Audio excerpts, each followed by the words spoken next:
at this point, I was up at 1 a.m. at home. This song, it sounds like a neon night bar. Like, this may not be something favorable.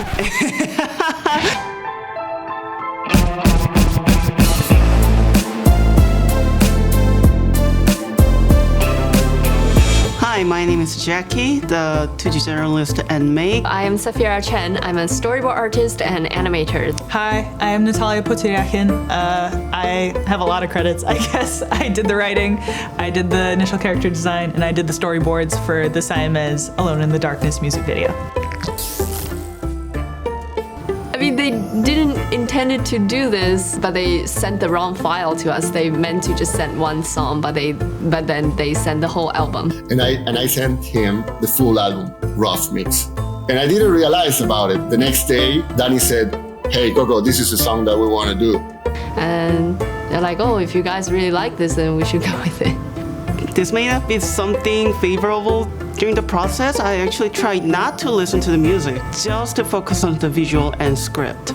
I really like the feeling of this song from the beginning, so I kind of like really expressed my opinion about this song. Like, that's why we eventually chose to go with it. First, when I got the song, obviously I listened to it a bajillion times, and as I was listening to it, I was thinking about mental health. I know what it's like to get caught into like a thought spiral loop.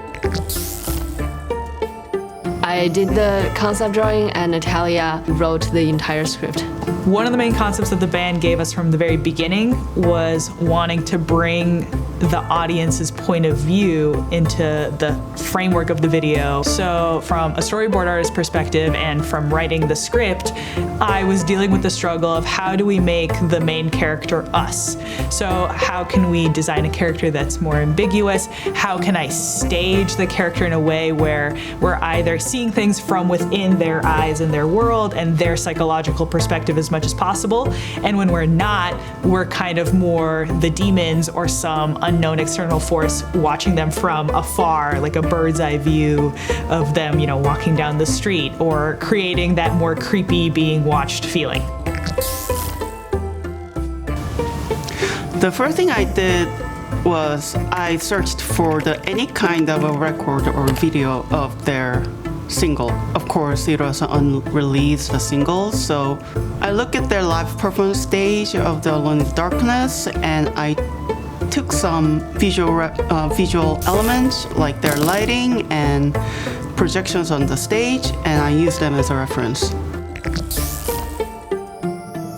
The heart rip scene was like, that was like a hard won battle for me, okay? That was me being like, okay, we had changed this like kind of second, or I guess no, this is the third act of the film and heading into the ending.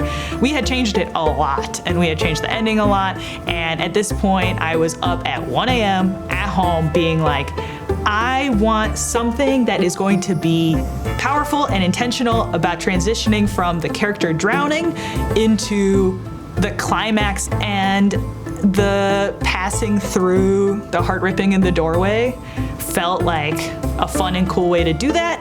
And at the time I wasn't sure if it was gonna work, and it did work, and so that makes me happy that I was like, at 1 a.m. my brain delivered when it needed to deliver.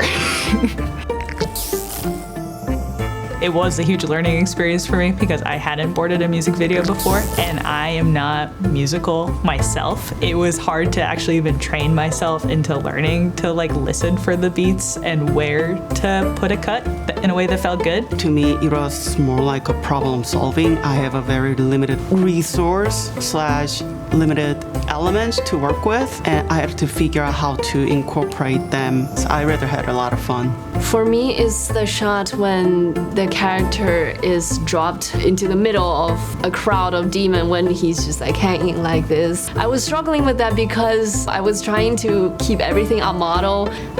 It was a little bit struggle for me, but eventually I get it right. My favorite single moment in the music video was when the main character was basically falling through this underwater-like environment and all the demons are swarm around him. I really like this shot because it is incorporated with like this colorful bubbles and demons. I really like the change your perspective of the camera within it, so you get to see the character sinking and you get to see the demon swirling around him and seeing the demon chase up to them, and eventually you see the large picture that just tell you how desperate the situation is. So I really like boarding that. I really like the long staircase shot when the camera is just pulling away from the character and you can see multiple self of the characters standing on different staircase, and some of the characters are just wandering and some of them are running away, some of them are really distraught. I really like that feeling of how you can look at yourself in different timeline in your life and you think about all the struggle before, and in the future you'll have it too. But then when you can just pull away from that, that makes you more able to clear out your mind about your struggle and understand your own struggle as well, instead of being overwhelmed by it, that you're well aware of what you're going through in each stage of life and you're able to understand yourself.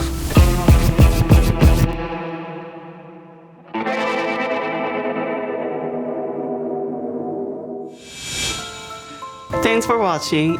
Thanks for watching! Thanks for hearing a bit more about the behind the scenes of SIAMES, and I hope you stay tuned for more.